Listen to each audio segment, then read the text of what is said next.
Olá, muito bom dia a você que nos acompanha pela Pop TV em Sobradinho e também em Porto Alegre. A você que me ouve, ouvinte da Rádio Cultural FM em Santa Catarina e também no Rio Grande do Sul, ou está ligado nos canais do ICL pelo YouTube. Sejam todos muito bem-vindas, bem-vindes e bem-vindos a mais um ICL Mercado e Investimentos. E vamos logo aos destaques desta terça-feira, dia 14 de abril. Bota aí na tela, por favor, Léo. Esses são os destaques do nosso portal iclnoticias.com.br dentro da página de economia, tá? Olha o primeiro aqui, ó. O Ibovespa bateu mais um recorde ontem e o dólar caiu para o menor patamar em 2 anos. Esse movimento ele já vem acontecendo há alguns dias e ontem foi impressionante porque ele rompeu a barreira dos R$5. A gente vai falar dos impactos dessa desvalorização do dólar daqui a pouquinho, em instantes. Hoje também a gente vai analisar o relatório Focus.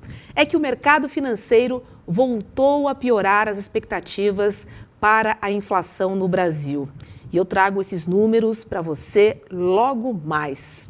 Hoje também vamos falar de um assunto que afeta todos, eu digo todos os trabalhadores, tá? Seja você CLT, PJ, autônomo.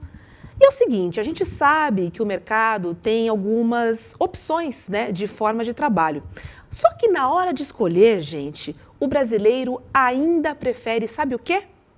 A carteira assinada. Isso é que revela uma pesquisa da CNI, que mostra que os trabalhadores apontam o emprego formal como o mais atrativo e, pasmem, principalmente entre os jovens. A gente vai detalhar esse assunto daqui a pouquinho, porque parece que mudou um pouquinho, viu? A percepção dos jovens no mercado de trabalho. Eu tenho mais um destaque aqui para a gente conversar, que é sobre o IBGE, porque ele divulgou hoje a pesquisa mensal de serviços de fevereiro. O setor avançou em relação a janeiro e, com esse resultado, apesar de abaixo das expectativas, chegou ao seu maior patamar histórico. A gente vai ver os números daqui a pouquinho. Mas antes, vamos dar aquela passada pela nossa tradicional agenda do dia. Já está aqui na tela, tá? Porque a agenda começou na China, à meia-noite, com a divulgação da balança comercial, exportações e importações do mês de março. Às 3 da manhã, na Alemanha, o Destatis divulgou o PPI, que é o índice de preços ao produtor, também do mês de março. E às 6 da manhã, a Agência Internacional de Energia publicou o relatório mensal na França. Aqui no Brasil, às 9 horas, o IBGE divulgou o levantamento sistemático da produção agrícola de março e também a pesquisa mensal de serviços de fevereiro. Rodando a nossa agenda, às 9h30, o Departamento de Trabalho dos Estados Unidos publicou os dados do PPI e o núcleo do PPI de março. Às 10 horas, o FMI divulgou o relatório de perspectivas sobre a economia global. E às 11h15, daqui a pouquinho, daqui a 9 minutos, o FMI divulga o relatório sobre a estabilidade financeira global. Na parte da tarde, teremos o índice de preços ao consumidor do mês de março na Argentina e, ao longo do dia, nos Estados Unidos, tem as reuniões de primavera do Fundo Monetário Internacional e também do Banco Mundial. Vamos agora, então, falar do fechamento do mercado, né? Porque ontem a Bolsa bateu mais um recorde e fechou o pregão acima dos 198 mil pontos. O dólar, como eu já disse, recuou ainda mais. Vamos ver aqui na tela os números do mercado de ontem. Temos aqui, ó, Ibovespa positivo em 0,34%, o dólar caiu, né, e ficou negativo, caiu 0,29%, foi cotado a R$ 4,99. O S&P 500 fechou em alta de 1,02%, e a Nasdaq também subiu 1,23%. Então, o que caiu mesmo foi o dólar ontem, que chegou aí a ser cotado a R$ 4,99, abaixo dos R$ 5. E para conversar com a gente sobre todos esses destaques, inclusive sobre o dólar, né, que ontem, enfim, caiu, como ninguém esperava, eu chamo a economista e professora Carla Bene, já dando um bom dia para você, Carla. E vou comentar o dólar rapidamente, porque diziam que no governo Lula o dólar bateria 6 e pouco, 7. Mas por sorte, né? Isso não tem acontecido. Que engraçado.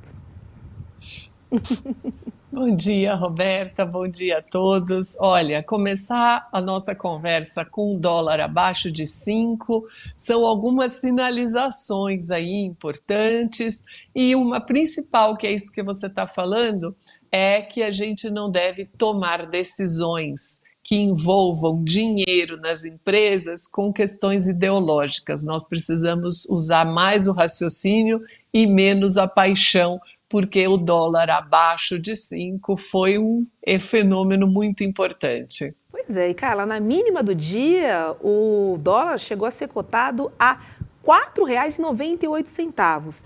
E a gente sabe que o movimento foi impulsionado por declarações do presidente Donald Trump, sinalizando que o Irã agora quer negociar um acordo. E aí, com isso, a tensão no Oriente Médio ela recuou, o apetite por risco voltou e o real foi um dos grandes beneficiados.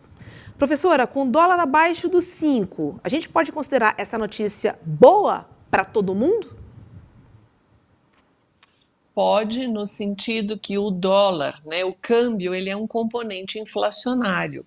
Na inflação de custos, enquanto você tem um dólar mais baixo, ou seja, um real mais valorizado, você tem um repasse menor do câmbio para os preços. Então, ontem a gente falou bastante da inflação, inclusive hoje a gente retoma isso até com o Boletim Focus, mas isso dá uma amenizada nas expectativas, o que é algo muito importante para a gente. Quem mais se beneficia com essa queda, Carla? Quem que acaba arcando com seus efeitos negativos também? Bom, quando o dólar tem, ou seja, quando o real se aprecia, a gente também consegue pensar nas importações. As importações, elas melhoram, né, para todo o grupo, segmento da economia que faz importações. Para quem eventualmente está com vontade de viajar, começar a comprar um pouco de dólar para fazer um câmbio médio, fica uma dica aí, né, se você tiver uma viagem programada. Então, aqui você tem alguns segmentos. E para o consumidor final, nós consumimos muitos itens importados. Alguns a gente nem sabe que são importados, mas isso também ajuda na composição final dos preços. Então, eu acho que é um benefício em grande medida para o país como um todo. Obviamente, se você é um exportador, você vai querer a moeda nacional depreciada. Mas aí é outra questão. Então você tem sempre esses dois lados aí, o lado do importador e o lado do exportador. É isso, e para quem está pensando em viajar, talvez seja uma boa hora para você já comprar uns dólares aí para ir organizando a sua viagem. Quero dizer ao nosso chat que eu estou de olho aqui nos comentários, viu? A gente vai trazendo aqui essa interação com a Carla ao longo do programa. E eu quero aproveitar para pedir o seu like, né? O Mercado Investimentos merece, a Carla merece, o ICL merece. E a gente conta aí com o seu dedinho, com o seu joinha, porque ajuda a gente aí a aparecer mais nas redes, a impulsionar o ICL e também para que outras pessoas tenham acesso. Então, a sua contribuição aqui ao nosso programa, ela é muito importante. Voltando ao tema, Carla, a trégua, né, entre Estados Unidos e o Irã, ainda ela parece muito frágil, né? Ontem mesmo o dia começou aí com a notícia do fechamento do Estreito de Hormuz, terminou com acenos de negociação do Irã em relação aos Estados Unidos. Eu te pergunto, o que seria necessário, então, para o dólar se consolidar abaixo desses R$ 5 de forma mais duradoura? Para a gente não depender só dessas falas desastrosas do Donald Trump também, né? Uma coisa que está acontecendo é que quanto mais instabilidade o governo Trump propicia, menos investimentos eles recebem. Então, isso também faz com que o Brasil receba mais investimentos, inclusive investimentos no lado real da economia, produtor de bens e serviços, não só no lado monetário. Então, os investidores, diante da instabilidade provocada pelo governo americano, eles também procuram outros mercados, e o Brasil é um deles. Então, o Brasil, por exemplo, tem recebido um volume muito constante e importante de investimentos estrangeiros. Então, isso, com essa entrada de dólares, também favorece aqui a queda dessa cotação. movimento importante que dá uma estabilidade maior para a gente. Agora, o dólar abaixo de 5 é algo realmente a se comemorar. Vamos esperar que isso se estabeleça num patamar como esse. Alguns analistas até olham o dólar 4,80, por exemplo, 4 e pouco, mas aí vai depender de mais instabilidade no governo americano.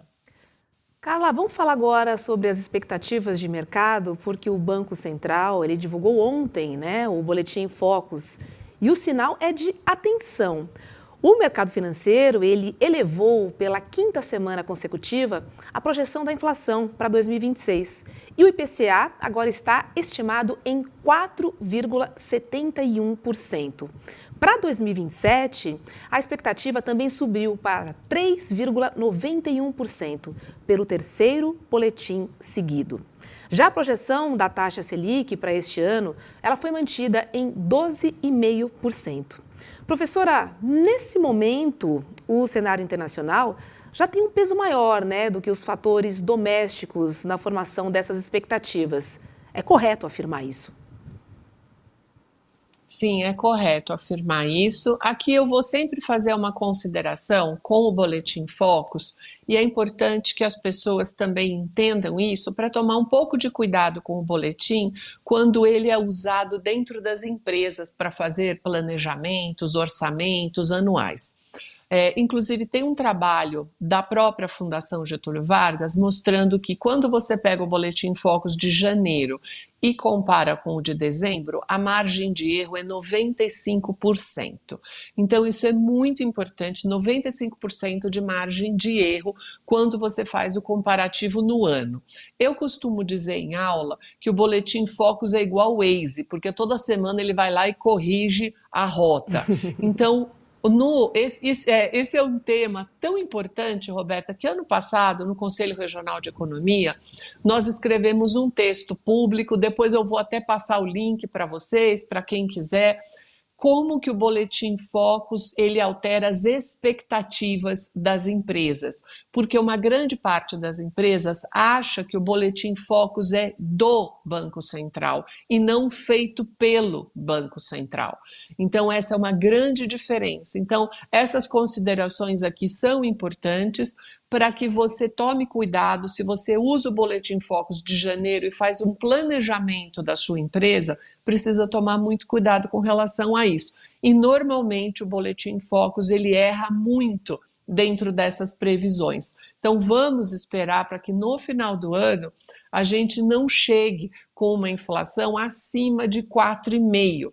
Isso daí é o limite máximo para esse ano. E também a gente tem que lembrar que em ano eleitoral, quando a inflação sobe muito, o peso vai para o executivo do momento. Então esse daí é uma outra questão também a se pensar. Carla, então o Boletim Focus acaba sendo um recado do mercado para o Banco Central, é isso? Exatamente. Para quem não sabe, toda sexta-feira, os agentes de mercado que estão cadastrados no Banco Central, mais de 100 instituições, eles enviam para o Banco Central as suas expectativas com relação ao final do ano, em PIB, câmbio, taxa Selic e inflação, que é o IPCA. O que o Banco Central faz? Ele compila isso apenas e faz a mediana das expectativas. Deixa isso prontinho para a lista de transmissão. E todo mundo que é cadastrado nessa lista de transmissão de manhã, na segunda-feira, recebe esse e-mail. Inclusive, qualquer pessoa pode se cadastrar. Se você entrar no Google e escrever Cadastro Boletim Focus, você vai para a página do Banco Central e faz o seu cadastro. Então, o que o Banco Central faz? Ele compila as expectativas do mercado. Quando o Banco Central quer falar da expectativa dele, é quando ele fala isso nas atas do Copom a cada 45 dias. Aí ele fala das expectativas internas do Banco Central. Então, parece que não, mas essa é uma diferença muito importante para quando a gente usa dados para fazer planejamento nas empresas. Carla, tira uma pulga aqui atrás da minha orelha. Se o Focus é uma estimativa do mercado para o Banco Central, será que eu posso e devo confiar nesse Focus? porque certamente ele vai estar alinhado Você, a algum interesse, certo? sim, sim, exatamente. E existe também uma questão de viés de confirmação, porque as instituições estão mandando, as outras acabam mandando também. Então, é muito importante. Olha, para a gente ter ideia, por exemplo, o Banco da Inglaterra não publica isso semanalmente, como nós publicamos, porque isso acaba impactando muito o setor real da economia. Então, sim, há um viés, inclusive, de confirmação com as instituições dentro do Boletim Focus e a gente precisa tomar cuidado. Por isso que a FGV resolveu fazer esse estudo e mostrar que nesses últimos 5 anos, quando você compara janeiro com dezembro, a margem de erro é de 95%.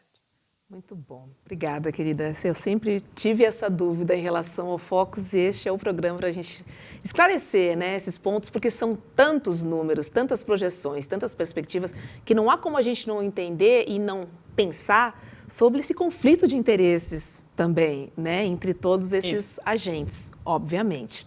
Agora eu quero trazer um outro assunto que é muito bacana, porque num país onde o empreendedorismo e o trabalho por aplicativo ganham cada vez mais espaço e também propaganda nas redes sociais, saiu uma pesquisa da CNI, que é a Confederação Nacional da Indústria, e ela veio mostrar que o brasileiro ainda quer e muito a carteira assinada.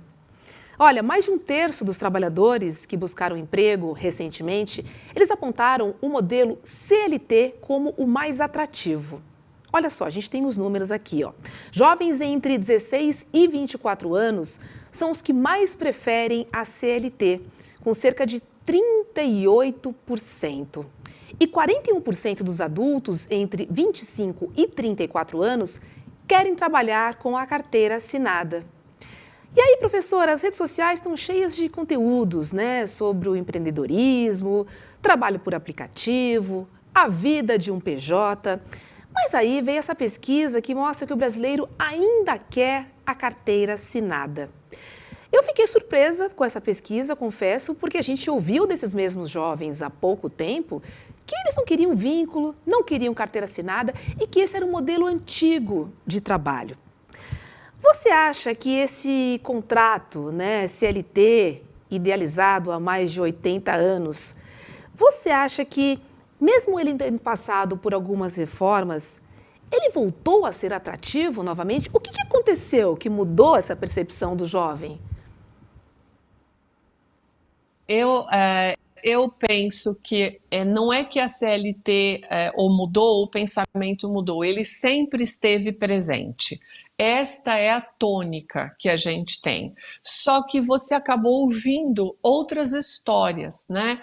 Nas redes sociais, você tem uma hipertrofia de pontos muito específicos. Então, você tem influencers mirins querendo que o jovem acredite que ele pode ficar rico com Bitcoin e não vai precisar trabalhar.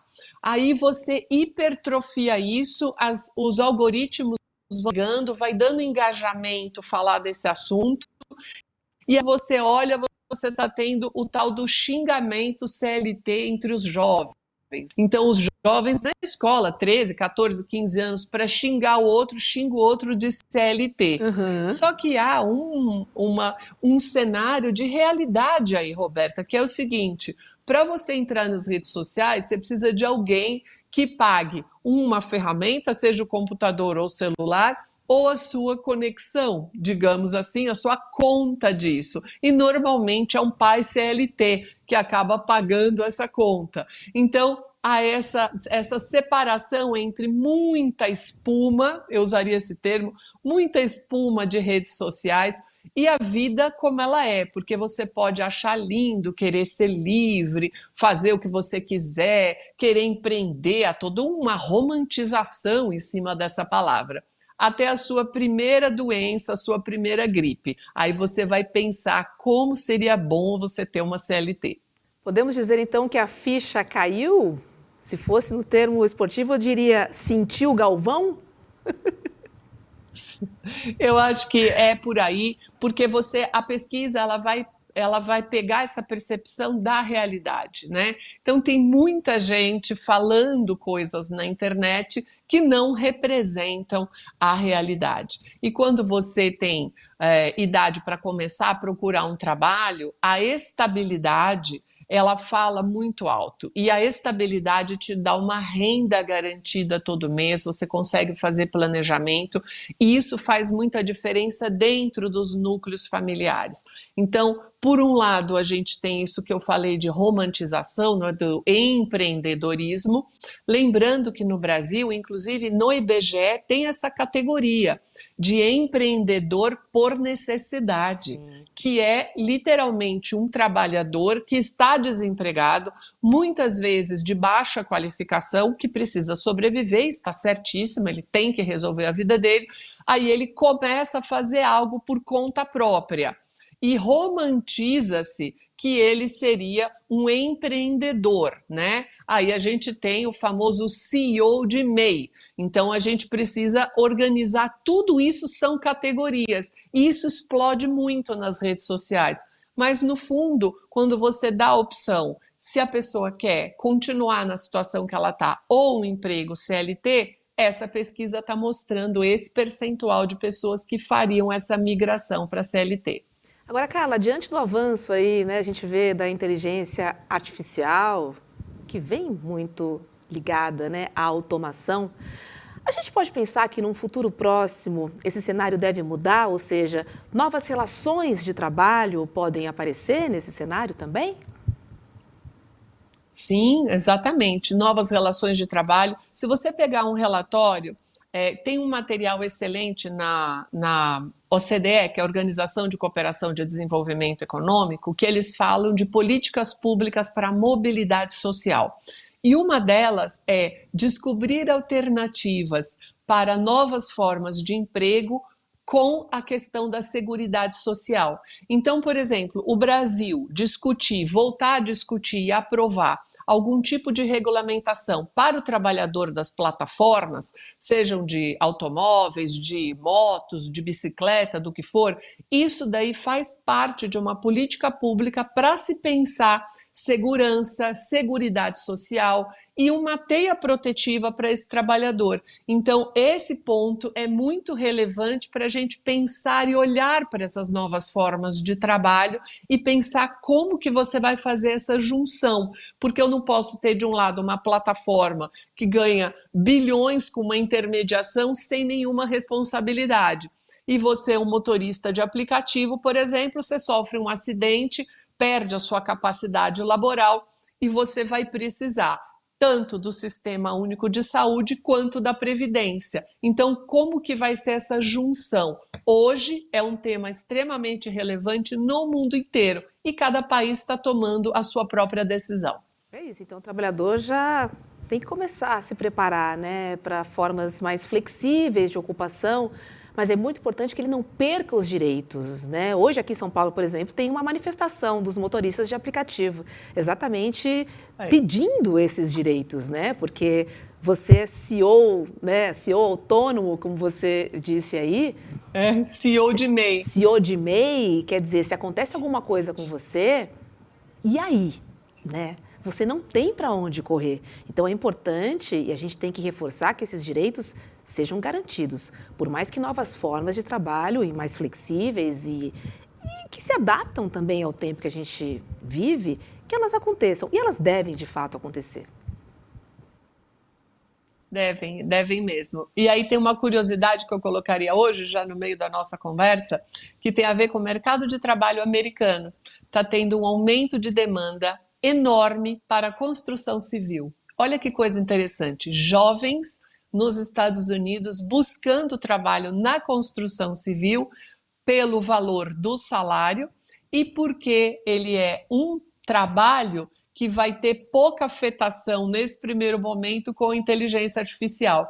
Então, os jovens dos Estados Unidos estão olhando, inclusive formados com universidades, eles estão olhando e vendo que como opção de trabalho, ir para a construção civil está tendo um retorno interessante. Olha que novidade, que termo incrível hoje para a gente pensar a esse respeito. É verdade. verdade, com certeza. Você falou em pedreiro, né? Eu lembrei também de uma declaração de um CEO aqui no Brasil, dizendo que o filho do pedreiro não queria ser mais pedreiro, né? Ele lamentando, inclusive, o que me deixou, de fato, muito perplexa. Em vez de ele comemorar, né? Porque isso significa educação, emancipação. Enfim, a gente ainda convive com essas discrepâncias no nosso Brasil. Carla Bene, querida, obrigada e até amanhã. Boa terça-feira para você. Obrigada, ótima semana a todos e até amanhã. E olha só, gente, para fechar o programa de hoje, eu gostaria que vocês comentassem aqui no chat se você já teve dificuldade para chegar nos conteúdos do ICL. Vocês nos ajudariam aí nessa pesquisa? É porque a gente tem percebido que, com muita frequência, os nossos conteúdos têm tido o alcance reduzido e a menção a alguns temas, as menções bem limitadas também.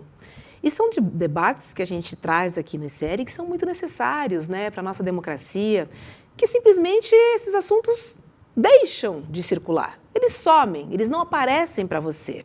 E olha, isso não é uma realidade só aqui do ICL, porque outros veículos independentes e também produtores de conteúdo digital, eles também estão perdendo seu espaço do dia para a noite, do nada, sem nenhuma explicação.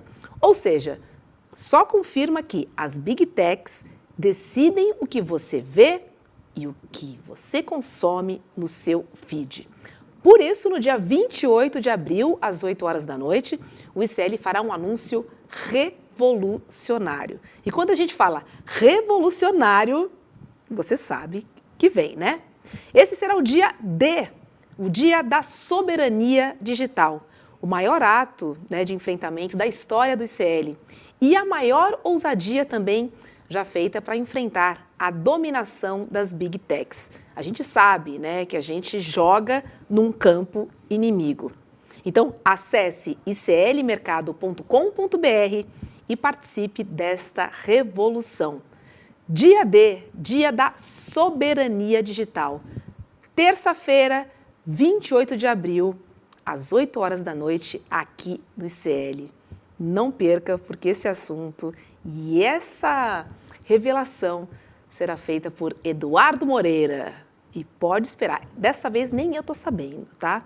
Mas como ele fala revolução, a gente já sabe que vem coisa boa por aí. Porque o que é revolucionário, a gente apoia. Por mudanças positivas, em que coloque a pessoa em primeiro lugar. A gente luta pelo bem viver. Tá bom? Fica o recado do dia D. Agora eu vou liberar a programação para o Rolê ICL com William De Luca e Guga Noblar, subindo as escadas aqui dos nossos estúdios, diretamente para o Rolê ICL. Beijo para vocês, meninos, bom programa e eu encontro você amanhã aqui no ICL Mercado Investimentos. Tchau, tchau. Vou ler o chat agora. Gravem essa data, 28 de abril, às 8 horas da noite. Esse é o dia D da soberania digital brasileira. Ao longo das últimas décadas, o Brasil foi comandado invisivelmente pelas maiores empresas de tecnologia do mundo. Os monopólios privados, que têm o apelido de Big Techs. Eles comandam os nossos hábitos, as nossas relações de negócio, definem a nossa moral e influenciam até nossas eleições. O Brasil, a América do Sul, nunca tiveram uma Big Tech para chamar de sua, construída e desenvolvida aqui e regida sob nossas leis. A gente vai fazer um anúncio que vai ser a maior ousadia já feita por uma empresa brasileira. E a única chance da gente mudar essa realidade. Não deixem de assistir.